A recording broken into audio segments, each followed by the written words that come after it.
Tuhan firman-Mu ajaib, kekal meski gunung menghilang.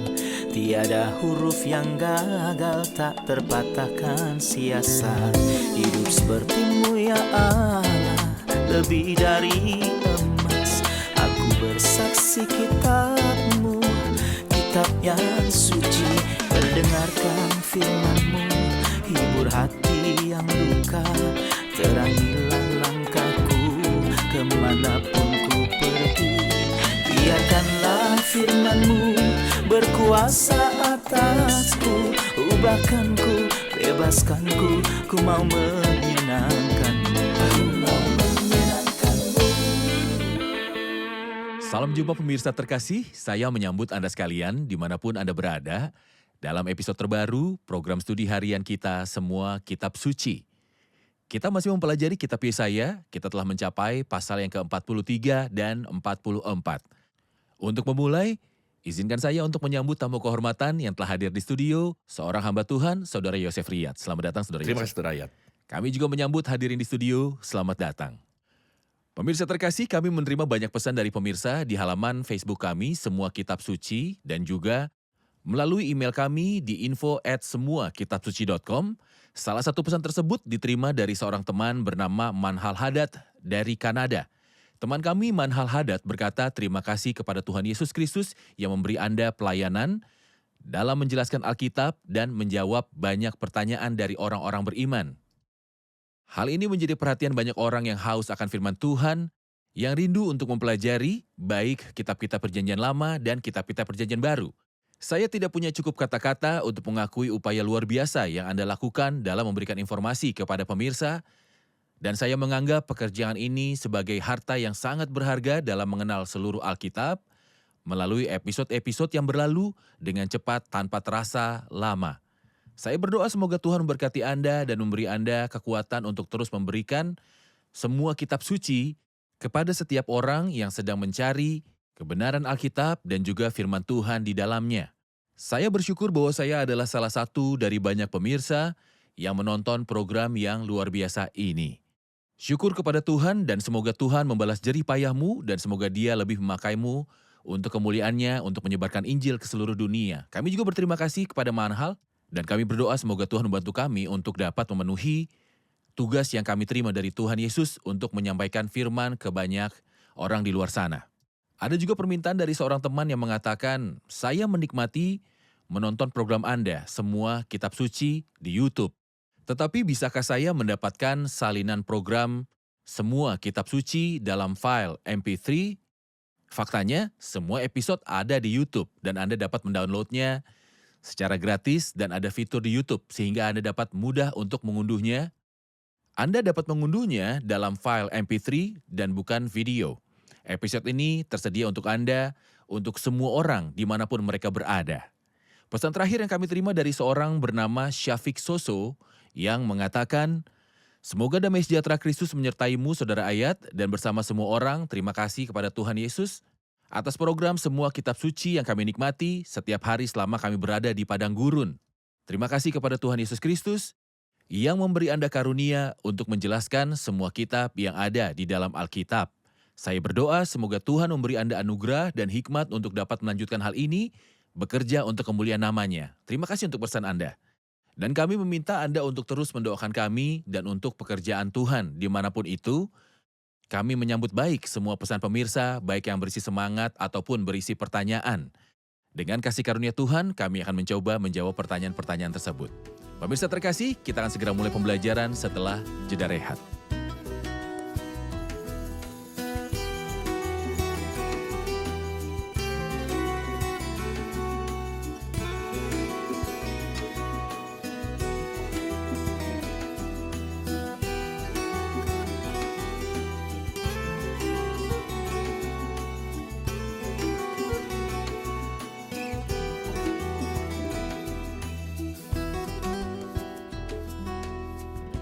Berjumpa kembali Saudara Yosef.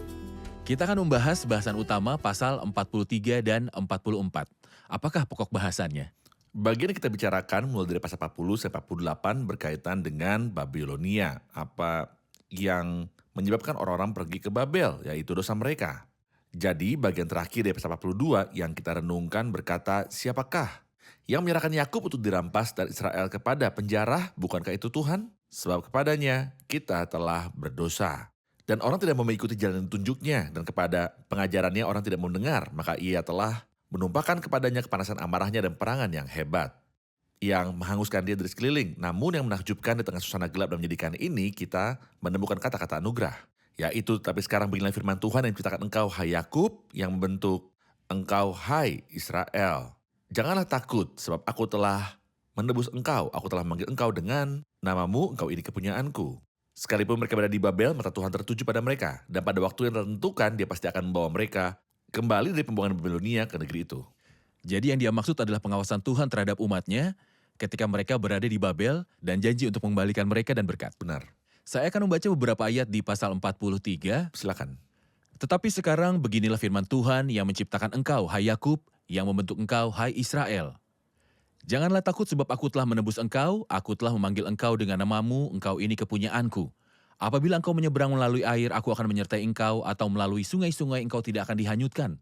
Apabila engkau berjalan melalui api, engkau tidak akan dihanguskan, dan nyala api tidak akan membakar engkau. Sebab akulah Tuhan Allahmu yang Maha Kudus, Allah Israel, Juru Selamatmu. Aku menebus engkau dengan Mesir dan memberikan Etiopia dan Sheba sebagai gantimu. Oleh karena engkau berharga di mataku dan mulia, aku ini mengasihi engkau. Maka aku memberikan manusia sebagai gantimu dan bangsa-bangsa sebagai ganti nyawamu. Janganlah takut sebab aku ini menyertai engkau, aku akan mendatangkan anak cucumu dari timur, dan aku akan menghimpun engkau dari barat, dan aku akan berkata kepada utara, berikanlah, dan kepada selatan, janganlah tahan-tahan. Bawalah anak-anakku laki-laki dari jauh, dan anak-anakku perempuan dari ujung-ujung bumi. Semua orang yang disebutkan dengan namaku, yang kuciptakan untuk kemuliaanku, yang kubentuk dan yang juga kujadikan. Biarlah orang membawa tampil bangsa yang buta sekalipun ada matanya, yang tuli sekalipun ada telinganya. Ini adalah kata-kata penyemangat yang berbicara tentang siapa Tuhan itu. Dan siapa umat Tuhan di mata Tuhan. Mohon jelaskan pada kami Benar. tentang hal itu, Saudara Yosef. Dalam ayat-ayat telah Anda baca ini kita menemukan jangan takut 2 kali di ayat yang pertama. Janganlah takut sebab aku telah menebus engkau. Lalu di ayat 5, janganlah takut sebab aku ini menyertai engkau. Jika kita menambahkan 3 kali yang disebutkan dalam Yesaya pasal 41 ketika diberkata di ayat 10, janganlah takut sebab aku ini menyertai engkau.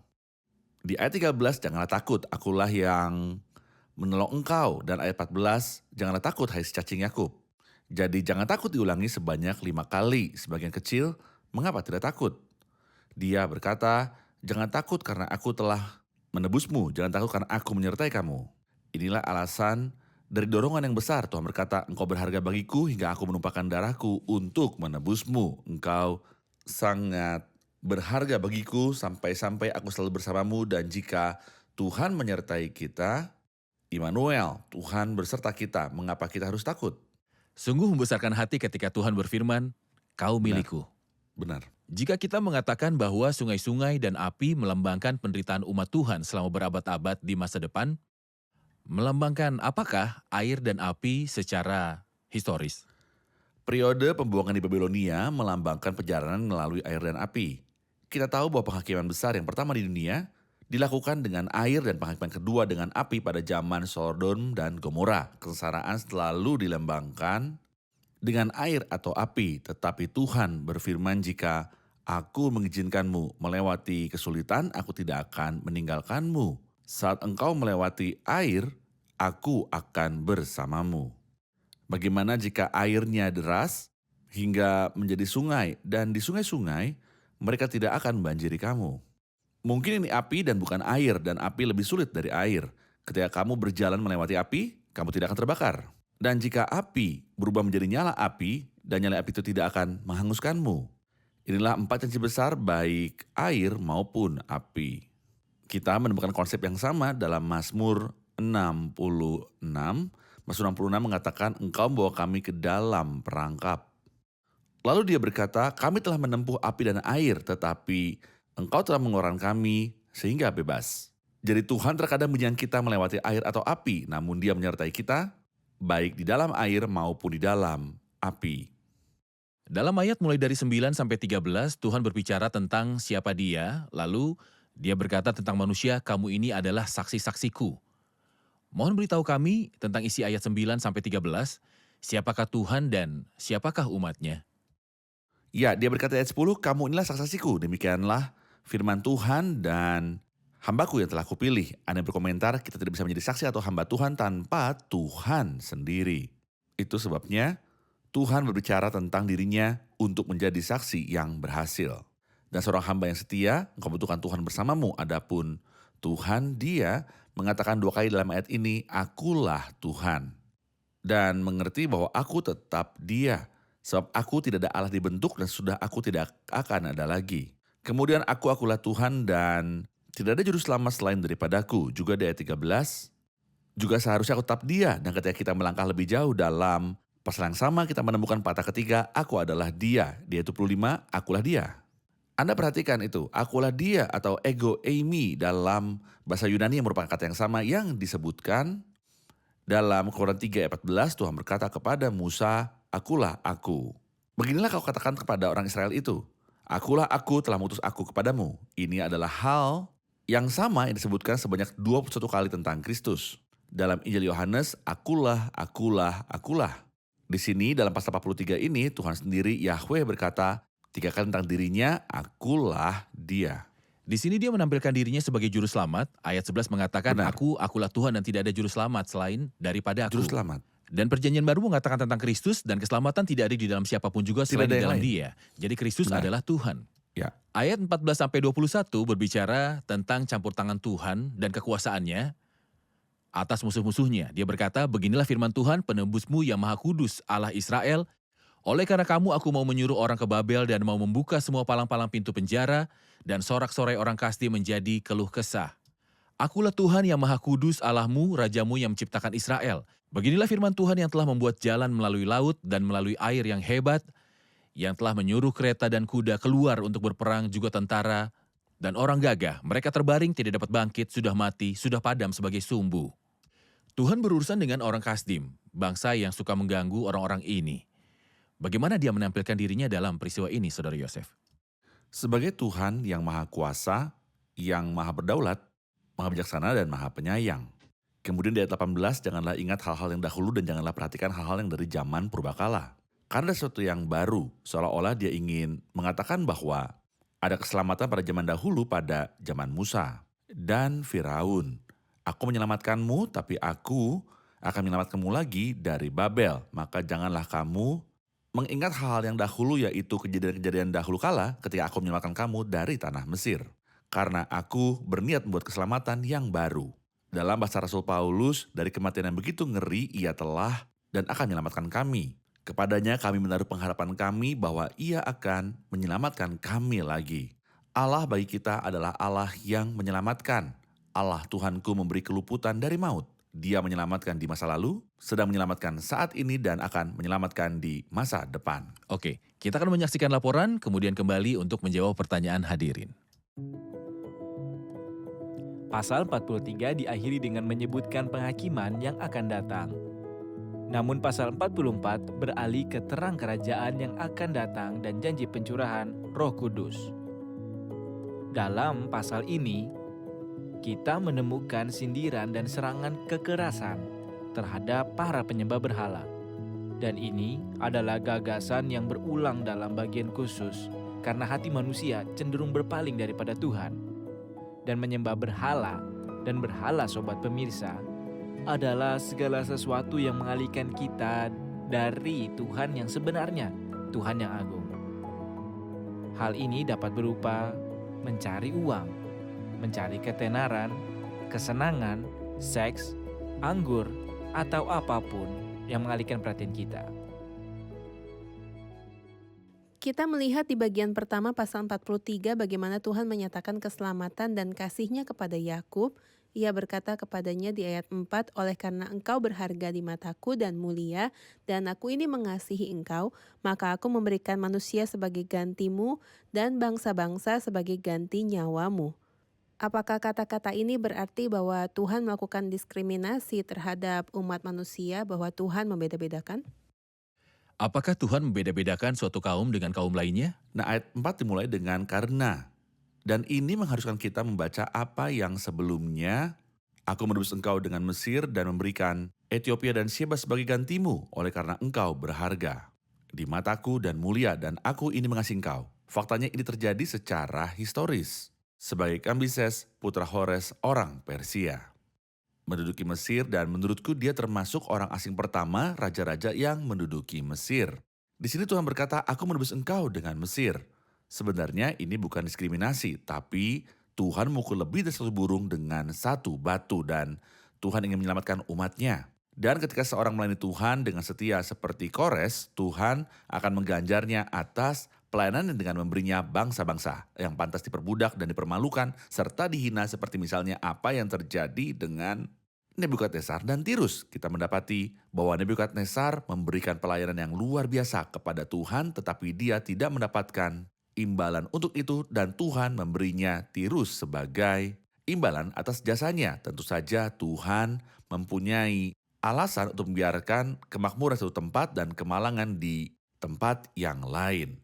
Mengapa? Karena kejahatan di suatu tempat dia mengubah tanah yang subur menjadi tanah yang asin karena kejahatan penduduknya. Dan Tuhan menangani dengan hikmat yang luar biasa besarnya.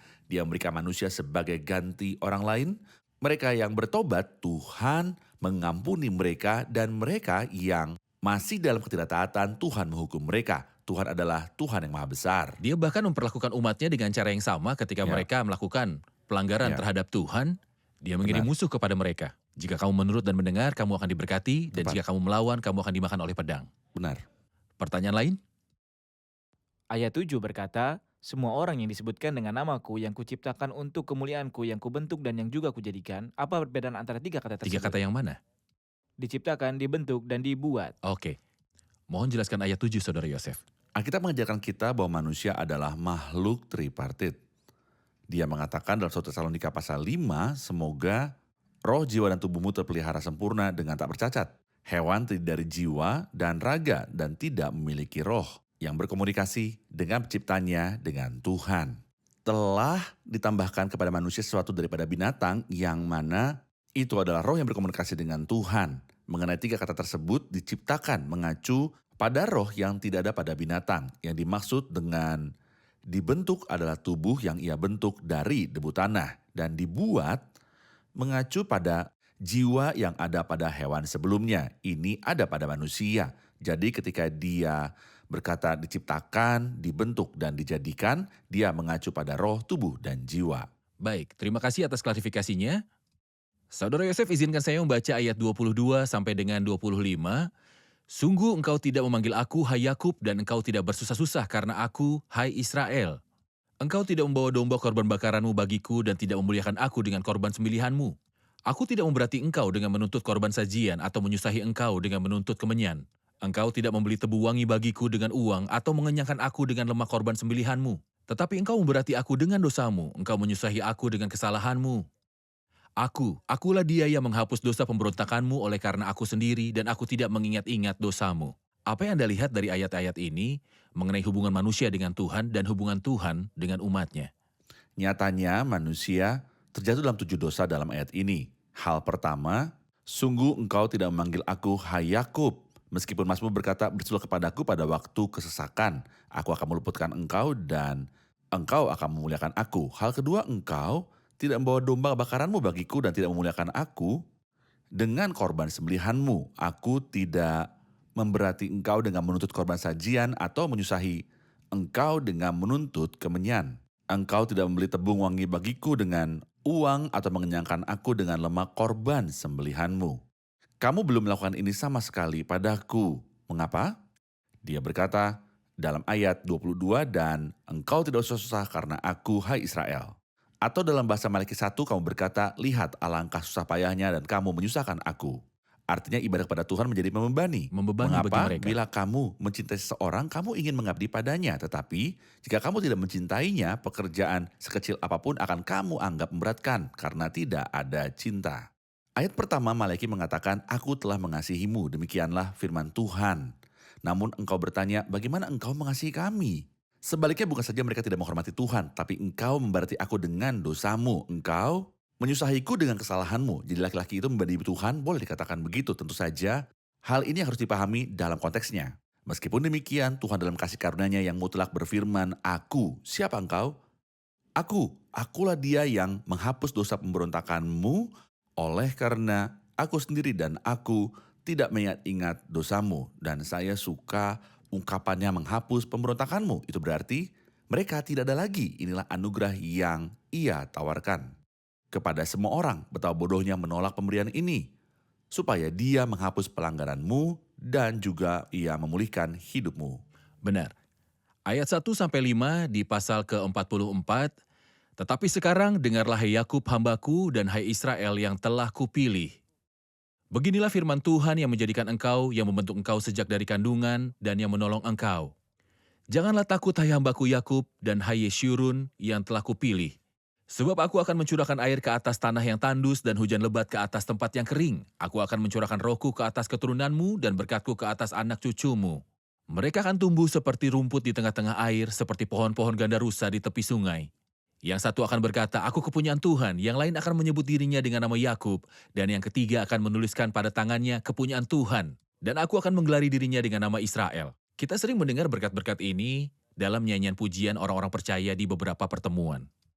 Tentang periode manakah kata-kata ini berbicara? Ayat 1-5. Ya, jika Anda membaca ayat terakhir di pasal sebelumnya, Anda akan menyadari perbedaan yang sangat menakjubkan. Dia berkata, Bapa leluhurmu yang pertama sudah berdosa dan juru bicaramu telah berontak terhadap aku, jadi aku terpaksa menajiskan pemimpin-pemimpin tempat kudus. Dan terpaksa menyerahkan Yakub untuk ditumpas dan Israel untuk dinista. Ini yang terjadi selama 2000 tahun. Menyebut seseorang sebagai Yahudi adalah sebuah penghinaan. Bahkan orang Yahudi manapun biasa dipanggil orang Israel pengembara. Setelah pasal 43 diakhiri dengan keadaan rakyat yang sengsara tanpa harapan, kita membaca di pasal 44 kata-kata indah tentang bangsa ini dan kemakmurannya. Dia berkata, sebab aku akan mencurahkan air ke atas tanah yang haus dan hujan lebat ke atas tempat yang kering. Aku akan mencurahkan rohku ke atas keturunanmu dan berkatku ke atas anak cucumu. Mereka akan tumbuh seperti rumput di tengah-tengah air, seperti pohon-pohon gandarusa. Jadi ada kemakmuran pemulihan yang melimpah. Sampai-sampai bangsa akan tetap mempertahankan nama ini meskipun nama ini merupakan sebuah penghinaan. Dia berkata, yang satu akan berkata, aku kepunyaan Tuhan. Yang lain akan menyebut dirinya nama Yakub. Dan yang ketiga akan menuliskan pada tangannya kepunyaan Tuhan. Dan akan menggelari dirinya dengan nama Israel. Ini mengingatkan saya pada ayat terakhir dalam Zakaria pasal 8. Beginilah firman Tuhan, semesta alam pada waktu itu 10 orang dari berbagai-bagai bangsa dan bahasa akan memegang kuat-kuat punca jubah seorang Yahudi. Dengan berkata, kami mau pergi menyertai kamu sebab telah kami dengar bahwa Allah menyertai kamu. Tidak ada yang lebih baik daripada keadaan orang beriman yang persekutuan telah dipulihkan dengan Tuhan. Dan rehabilitasi juga. Tentu saja nyatanya keadaannya seperti yang disebutkan dalam Hosea pasal 14. Semaraknya akan seperti pohon zaitun dan berbau harum seperti yang di Libanon. Sungguh menyenangkan bagi seorang percaya memulihkan persekutuannya dengan Tuhan. Baik, kita akan menerima pertanyaan dari hadirin. Ada ungkapan pada ayat 16 yang perlu kita ketahui maknanya. Setengahnya dibakarnya dalam api dan di atasnya dipanggangnya daging. Lalu ia memakan daging yang dipanggang itu sampai kenyang. Ia memanaskan diri sambil berkata, aku sudah menjadi panas, aku telah merasakan kepanasan api. Apa maksudnya? Apa arti kata ini, Saudara Yosef? Aku sudah menjadi panas, aku telah merasakan kepanasan Ini api. merupakan ekspresi kepuasan. Ketika seorang sedang senang, dia akan berkata, Iya, jadi artinya adalah ya. Jadi mana hal yang baik di sini? Yaitu dia memanggang, makan, dan kenyang dengan menggunakan separuh pohonnya. Bagaimana dengan separuh lainnya? Dia berhasil menjadi Allah. Apakah itu masuk akal? Bisakah orang waras melakukan hal ini? Bahwa setengah dari pohon itu dia buat berhala dan menggunakan separuh lainnya untuk dipanggang dan dimakan dan mengatakan bahwa semuanya baik-baik saja? Tuhan memberikan pikiran kepada manusia. Tetapi roh yang di dalam manusia dan nafas yang maha kuasa itulah yang memberikan kepadanya pengertian. Namun manusia meninggalkan Tuhan dan melakukan hal seperti itu. Bahkan jika orang-orang adalah penyembah berhala, sejak lahir mereka tidak punya alasan, apalagi jika umat Tuhan yang meneladani orang-orang seperti itu. Padahal mereka mengenal Tuhan yang memberi mereka makan selama 40 tahun di padang gurun. Tentu saja ini adalah pertanyaan yang sulit. Kenapa seseorang menggunakan separuh kayu untuk dipanggang, lalu membuat dewa dari separuh lainnya? Itu sebabnya dia berkata di ayat 18, orang seperti itu tidak mengetahui apa-apa. Benar. Sebab matanya melekat tertutup sehingga tidak dapat melihat dan hatinya juga tertutup sehingga tidak dapat memahami. Ya. Namun saudara Yosef sampai hari ini, orang-orang menyesuaikan dewa sesuai keinginan mereka. Bahkan mereka menyembah Tuhan sebagai dewa yang agung, sesuai dengan keinginan mereka sendiri. Mereka membuat Tuhan dari imajinasi mereka. Untuk menyetujui keinginan, nafsu, dan kenajisan mereka, menjadikan hal yang mereka inginkan halal, dan melarang apa yang tidak mereka inginkan. Mereka mendapat persetujuan dari dewa ini, sehingga mereka menuruti hawa nafsu. Padahal ada sebagian orang yang mengaku menyembah Tuhan, namun cara beribadah mereka seolah-olah mereka merancang Tuhan sesuai dengan keinginan mereka sendiri. Apakah Anda setuju atau tidak dengan pembicaraan saya? Ya, saya sepenuhnya setuju dengan Anda, tapi jika saya menambahkan, misalnya ketika kita membaca mulai dari ayat 12 dan 13, dia menyebutkan bagaimana berhala dibuat untuk disembah. Dia berkata dia membentuknya menjadi sosok laki-laki dengan kecantikan laki-laki untuk tinggal di sebuah rumah. Saat ini, selain apa yang Anda katakan, ada banyak orang yang memiliki gambaran di rumah. Dan ada yang tidak keluar, kecuali setelah dia berdiri di depan patung itu dan berbicara dengannya atau menyentuhnya untuk diberkati. Omong kosong, apa yang dilakukan orang abad ke-21 ini sebenarnya manusia akan punya takdir yang buruk.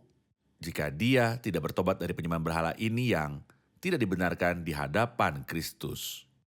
Lalu bagaimana bisa dibenarkan setelah anak Allah datang dan memberikan kepada kita pengertian untuk mengenal dia yang benar? Dia sudah mencerahkan kita, jadi mengapa kita kembali lagi menyembah berhala dan memohon restu, lalu bimbingan dan juga kepemimpinannya? Bagaimana ini bisa terjadi? Sebenarnya ini menyedihkan, namun syukur kepada Tuhan atas terang Alkitab yang membuat kita mengenal siapakah Tuhan itu. Engkau harus menyembah Tuhan Allahmu dan hanya kepada Dia sajalah engkau berbakti. Benar. Terima kasih Saudara Yosef, kita akan melanjutkan pembicaraan kita tentang pasal selanjutnya di episode berikutnya. Tuhan memberkati. Tuhan Kita rangkum episode ini bersama hadir.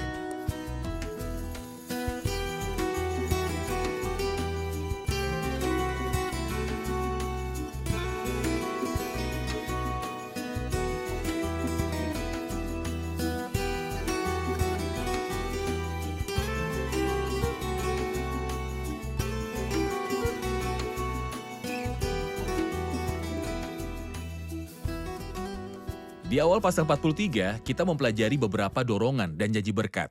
Bisakah seseorang mengingatkan kita akan semua ini? Ayat 2 mengatakan, apabila engkau menyeberang melalui air, aku akan menyertai engkau. Atau melalui sungai-sungai, engkau tidak akan dihanyutkan.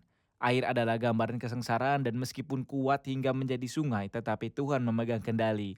Dan apabila engkau berjalan melalui api, engkau tidak akan dihanguskan. Dan bahkan jika menjadi besar apinya dan nyala api tidak akan membakar engkau. Inilah sejarah kesengsaraan bangsa ini dan penghakiman Allah selalu dilakukan dengan air dan api. Saudara Yosef? Sungai adalah gambaran derasnya air yang menelan setiap orang yang berdiri di depannya. Dan kemarahan manusia. Tentu saja. Oke. Satu hal lagi. Apa manfaat yang bisa kita dapatkan dari episode hari ini? Dulu saya berpikir bahwa Tuhan mungkin membeda-bedakan orang yang satu dengan orang yang lain, tapi saya telah belajar agar tidak ada diskriminasi antara satu masyarakat dengan masyarakat yang lain. Sebenarnya penghakiman itu akibat kejahatan suatu kaum tertentu sehingga ia menjadi ganti orang lain. Jadi yang membedakan satu bangsa dengan bangsa lainnya adalah kesalehannya. Tepat. Bahkan umat Tuhan ketika mereka tersesat, Tuhan mengirimkan musuh untuk mereka. Kebenaran meninggikan derajat bangsa, tetapi dosa adalah noda bangsa. Terima kasih semua, terima kasih Tuhan Saudara memberkati. Yosef, Tuhan memberkati.